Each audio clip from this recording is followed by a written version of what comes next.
When I perceived that I had proceeded a considerable length in this art, I began most earnestly to court and to frequent the company of those who were learned in it also, for it becomes good men to join themselves to their equals and not to others. Therefore, when I passed through Apuleia, a city in India, I heard a man resided there who was so very learned in every branch of science that he had not his equal in this world. He instituted as a prize of disputation for all skilled in art a book fabricated, both leaves and cover, of pure gold. Therefore, desirous of honour, I did not doubt that my mind would assist me thereto and dispose me to the prescribed disputations.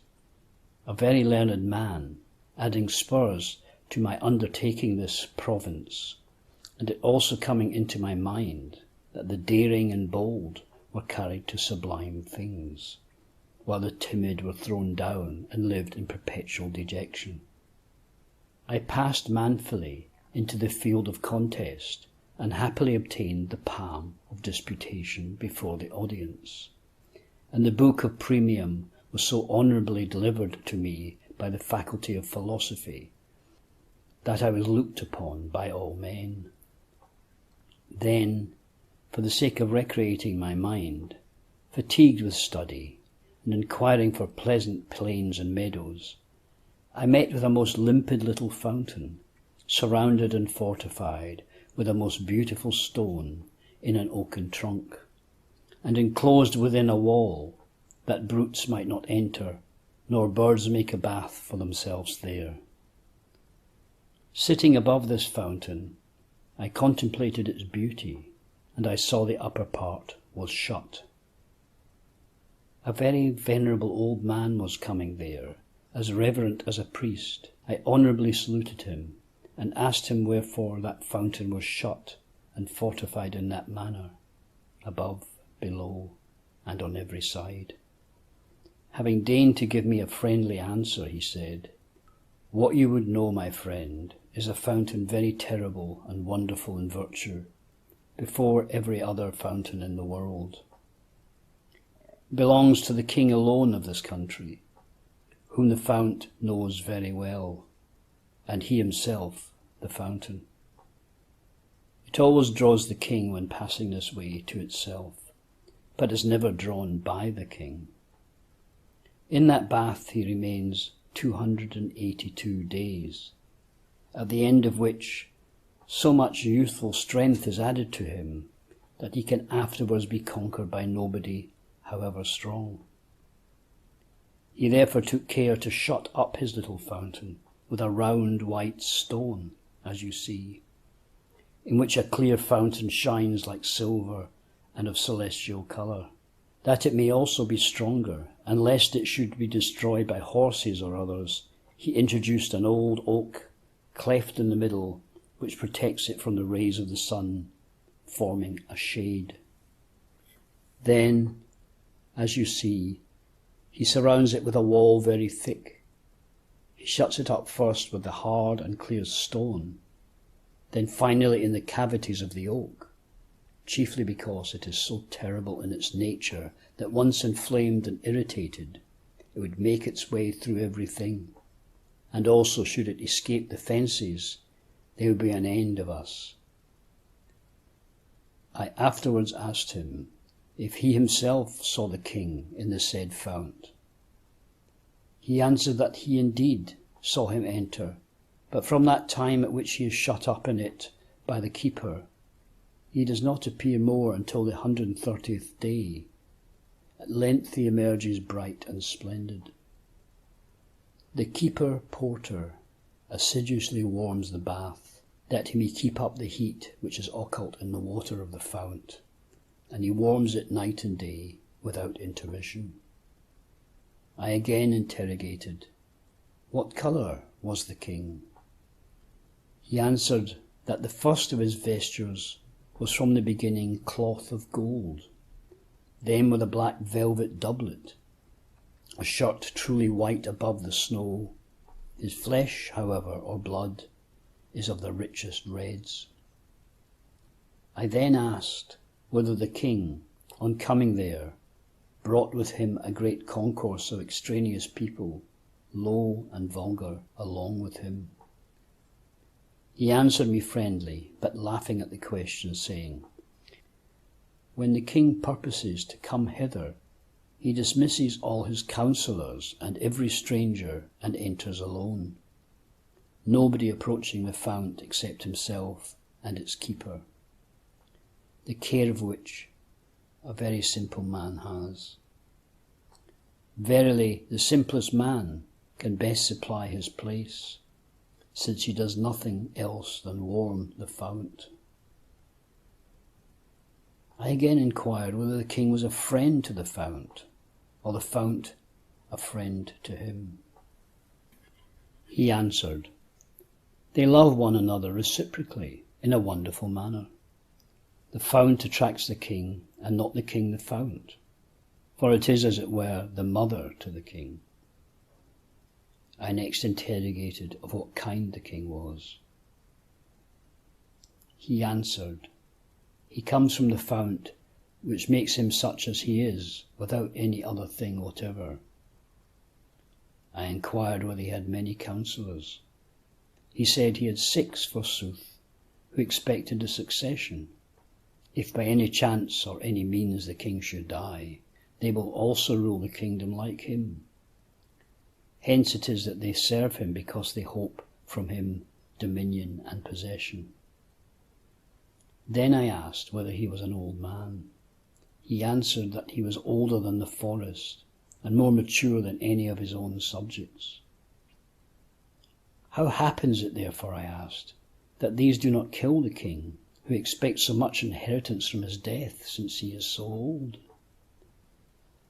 He answered, "Although he is much advanced in years, nevertheless no one of his subjects is so patient of cold and sweats, rains, winds, and labours as himself. Also, no one of them by himself, nor any of them together, could kill him. How then will they possess the kingdom if he cannot die, nor be killed by anyone?" He answered, "His 6 subjects are from the fount, from which they possess everything they have, as well as he. Wherefore they are chiefly drawn by the fount. The king is killed by that very fount, as well as they are resuscitated by it afterwards, from the substance of his kingdom, which substance is divided into minutest particles. Each of his subjects receives his portion, and however minute the particle which any of them has, he equals the king in power and strength and opulence, and they are made equal among themselves." I again inquired how long they might have to wait in this expectation. Laughing at me again, he answered, "Know that the king enters alone without any of his subjects, for although the fount also loves them, they do not enter, because they have not yet described this dignity. But the king upon entering throws off his vesture of fine beaten gold, which he delivers to his first chamberman, called Saturn, who, when he has once obtained possession of it, keeps it for 40 days, sometimes 42 at most. Then the king throws off the black velvet waistcoat, which he delivers to his second chamberman, called Jupiter, who keeps it 22 days. Then the king ordering him, Jupiter gives it to Luna, which third person is beautiful and resplendent. She keeps it 20 days. Then the king is in a shift, pure white as snow, or like fine pearls, or a white lily, which also he puts off and delivers to Mars, who keeps it 40 days, and sometimes 2 more. Afterwards Mars, by the will of God, delivers it to yellow Sol, not clear Sol, who keeps it 40 days. Then comes the most beautiful and bloodied Sol, who immediately snatches up the shirt. I then asked him, "What is the meaning of all this?" And he answered, "The fount is then opened, and as he had given them his shift, his waistcoat, and his vestment, at this moment he delivers to them his blood-red flesh to eat, and now at length they have their desire." Again I asked whether they always waited so long a time, and whether they had remuneration for their services to induce them to persevere to the end. He answered, "4 of these counsellors, the moment they have obtained the white shirt, may rejoice if they please, and also enjoy the greatest riches. But this only gives them half of the kingdom. Wherefore, they rather wish to wait a little longer for the end, and wait that they also may be crowned with the royal diadem of their monarch." I asked whether any physician attended or anything else whatsoever at that time. He answered, "No, nor anything whatever except the keeper alone, who excites below a continual surrounding and vaporous heat. Except this, there is nothing else." I asked whether the keeper underwent much labour. He answered, "He suffers more at the beginning than towards the end, because the fount is then heated." I asked whether many people saw the work. He answered, "It is done out of the sight of the world. Not one in the world even knows. The whole world have it before their eyes and do not know it." I asked once more, "What do they next?"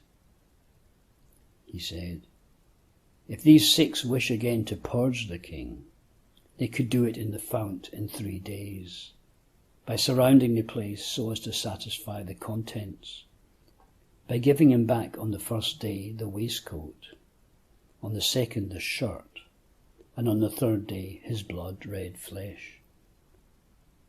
I asked, "To what purpose is all this?" He said, "I am wearied with what I have already told you." Which when I perceived this, I was unwilling to be troublesome. I bade him farewell, giving him many great thanks, and seeing him home to his residence.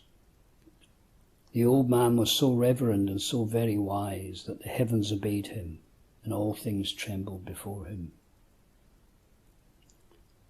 I was sleepy, and returning to the fountain, I sat down to rest a little, when I could not abstain, when sitting upon it, from opening all the fastenings in a secret manner.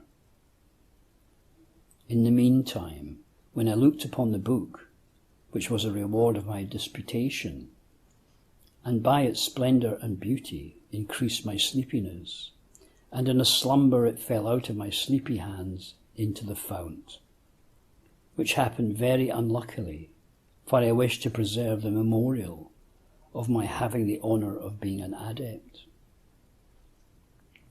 And when I looked, it had disappeared from my eyes.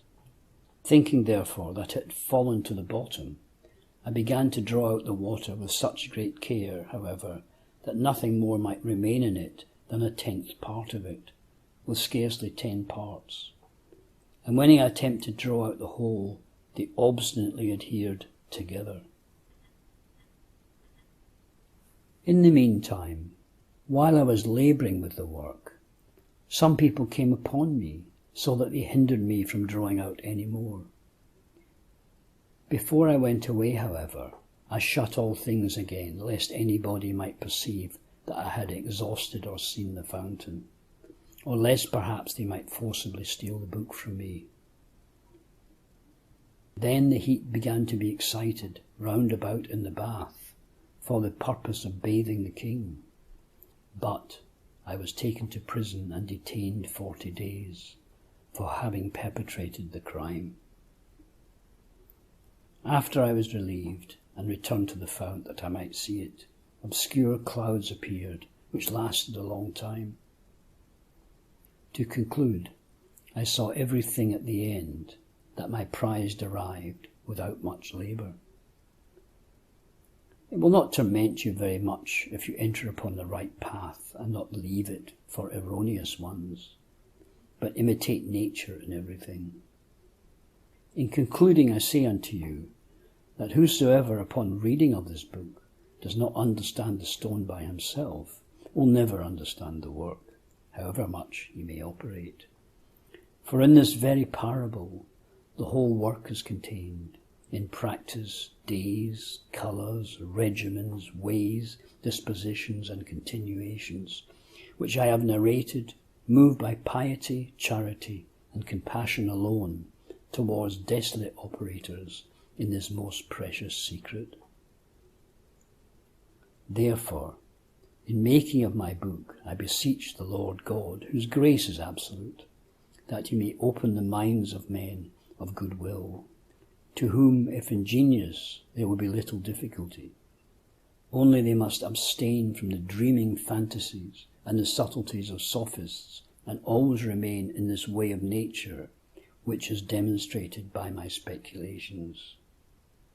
Farewell in Jesus Christ, always and be mindful of the poor when you obtain this inexhaustible treasure. Pray to God, who will teach you more.